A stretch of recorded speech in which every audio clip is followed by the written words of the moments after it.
मिथिला में एक ब्राह्मणी रहती थी। उसका एक छोटा सा बच्चा प्रयागदास। ब्राह्मणी बहुत गरीब थी, भिक्षा मांगकर गुजारा करती थी और उसके पास दो धोतियां, एक धोकर सुखा देती थी, एक पहन लेती थी। गरीब थी। रक्षाबंधन का दिन आया तो उसका बच्चा 7 वर्ष का प्रयागदास दौड़ता हुआ उसके पास आया। कहने लगा, माँ किसी ने मुझे राखी नहीं बांधी। तो कहने लगी, बेटा तेरी कोई बहन नहीं है? तो प्रयागदास तो गरीब था, भला उसे राखी कौन बांधता। बन जाते हैं रिश्तेदार जब जर पास होता है, और टूट जाता है गरीबी में जो रिश्ता खास होता है। बेचारा गरीब था प्रयागदास, उसे भला कौन राखी बांधता। बच्चा कहने लगा, मां सबके हाथ पैर है, मुंह है, नाक है, आंख है, कान है, मेरे भी हैं। सबकी बहन है तो फिर मेरी बहन क्यों नहीं है? अब नन्हे से प्रयागदास को मां भला कैसे समझाती। कहने लगी, बेटा तेरी भी एक बहन है, उसका नाम सीता है, उसकी ससुराल अयोध्या में है। बच्चा कहने लगा, मां मैं बहन की ससुराल जाऊंगा। बच्चा जिद करने लगा। मां कहने लगी, बेटा तू अभी छोटा है, जब तू बड़ा हो जाएगा फिर मैं तुझे लेकर जाऊंगी अपने साथ। बच्चा सोचता रहा कि मैं बहन की ससुराल जाऊंगा, बहन से राखी बंधवाऊंगा। घर आ गया, मां तो सो गई, लेकिन बच्चे की आंखों में नींद नहीं थी। सोचता रहा कि मां ने पता तो बता ही दिया है, मैं बहन की ससुराल जाऊंगा। सोचता रहा, मां सो गई, फिर उठा बच्चा रात को।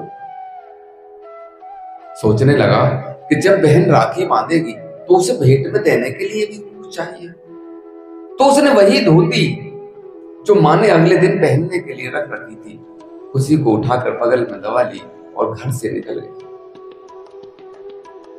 किसी से उनकी मंजिल का पता पाया नहीं जाता, जहां वो है फरिश्तों से भी वहां जाया नहीं जाता। मोहब्बत के लिए कुछ खास दिल मखसूस होते हैं, ये वो नगमा है जो हर साज पे गाया नहीं जाता। ये प्रेम का नगमा ऐसा है जो हर दिल पर नहीं गाया जा सकता, हर दिल में वो प्रेम नहीं आता। बच्चा ऐसे प्रेम के भाव लिए हुए घर छोड़ दिया बच्चे ने। बच्चा चलता गया, थोड़ी दूर चला, थक गया, एक पेड़ के नीचे सो गया। अब जो ऐसे भाव से घर छोड़ दे भगवान के धाम में जाने के लिए, तो भगवान के धाम में पहुंचने से उसे भला कौन रोक सकता है। वो बच्चा सोया तो पेड़ के नीचे था, लेकिन जब उसकी आंखें खुली तो वो अयोध्या में था। कहने लगा, अरे ये कौन सी नगरी है? लोगों से पूछने लगा, भैया ये कौन सी नगरी है? तो वहां बताया कि ये अयोध्या है। कहने लगा, अरे मेरी बहन की ससुराल आ गई, मां तो कहती थी बहुत दूर है। फिर मां आने जाने वालों से पूछने लगा, भैया यहां मेरी बहन रहती है, उसका नाम सीता है, मेरे बहनोई का नाम राम है, उनका घर कौन सा है? तो लोग बताते कि क्या रे, सीताराम जी तो यहाँ के भगवान हैं, उनका कोई घर नहीं है, उनका तो मंदिर है। बच्चा कहता, नहीं नहीं, मुझे तो घर बताओ, मुझे तो उनके घर जाना है, वो मेरी बहन है, मेरे बहनों ही राम है। उसकी बात को सुनकर कोई हंसता हुआ चला जाता था, कोई उसकी बात का जवाब नहीं देता था, कोई कहता था पागल है। सुबह से शाम हो गई पूछते पूछते, लेकिन किसी ने कोई पता नहीं बताया। तो सोचने लगा कि मुझे यहां आना ही नहीं चाहिए था। मां सही कहती थी, हम गरीबों से भला एक कैसे रिश्ता बनाएंगे। सोचता सोचता कहने लगा, कल को मैं लौट ही जाऊंगा। सोचते सोचते बच्चा पेड़ के नीचे सो गया। आधी रात को अचानक एक सफेद रोशनी हुई, तीव्र सफेद प्रकाश। उस प्रकाश की चकाचौंध में उस बच्चे की आंखें खुल गई। उसने देखा कि सामने सफेद हाथी, हाथी पर हौदा, हौदे पर श्री सीताराम जी बैठे हैं और महावत की जगह हनुमान जी बैठे हुए हैं। सैनिक पीछे पीछे चल रहे हैं। वो हाथी धीरे धीरे चलता हुआ उस बच्चे के पास आकर रुक गया। सेवकों ने सीढ़ी लगाई। श्री सीताराम जी उतरे और उस बच्चे के पास खड़े हो गए। राम जी कहने लगे कि बालक प्रयागदास। तो बच्चा सोचने लगा, अरे ये तो मेरा नाम भी जानते हैं। राम जी कहने लगे कि बालक प्रयागदास, बहन सीता तुम्हारी ये है। तो बाल ने कहा कि समझ में ना आता है।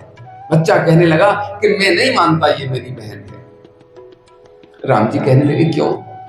क्या तुमने अपनी बहन को कभी देखा है या तुम उसकी पहचान जानते हो? तो बच्चा कहने लगा कि मैंने अपनी बहन को कभी देखा तो नहीं है, लेकिन मैं उसकी एक पहचान जानता हूं।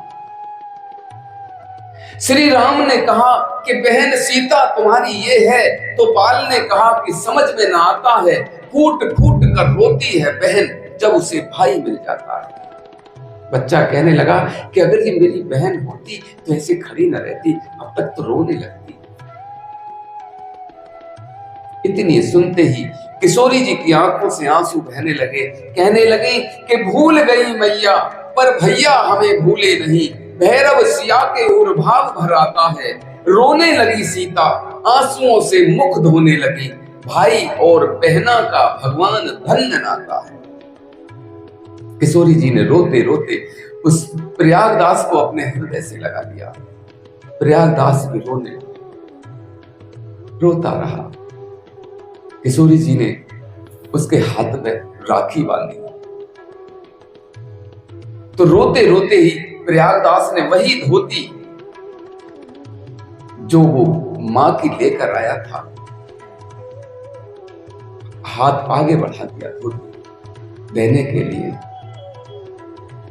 तो किशोरी जी कहने लगी कि भैया, मैया के पास 2 ही धोतियां हैं, एक तुम ले आए, इसे वापस ले जाओ और मां से कहना कि उनके आशीर्वाद से मैं प्रसन्न हूं, मेरे पास सब कुछ है, मैं बहुत खुश हूं। बच्चा रोता रहा।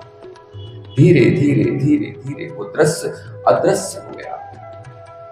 रोता रहा रात भर। सुबह उधर से एक संत निकले।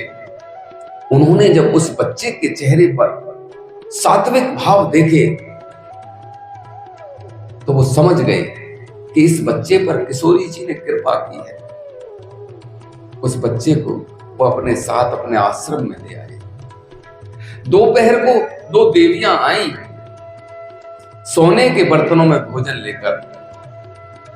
कहने लगी कि हमारे घर सत्यनारायण की कथा थी, हमारी मैया ने प्रसाद भेजा है आप दोनों के लिए।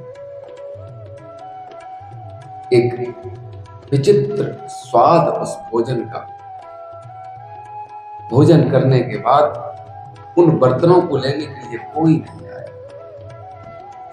तो महात्मा जी समझ गए कि ये तो किशोरी जी ने अपने भैया की मेहमान नवाजी की है, पहुनाई की है। महात्मा जी कहने लगे कि इन बर्तनों को तुम अपने साथ ले जाओ। बच्चा कहने लगा, नहीं, मैं बहन की ससुराल से कुछ भी लेकर नहीं जाऊंगा, इन्हें तुम अपने पास रखो।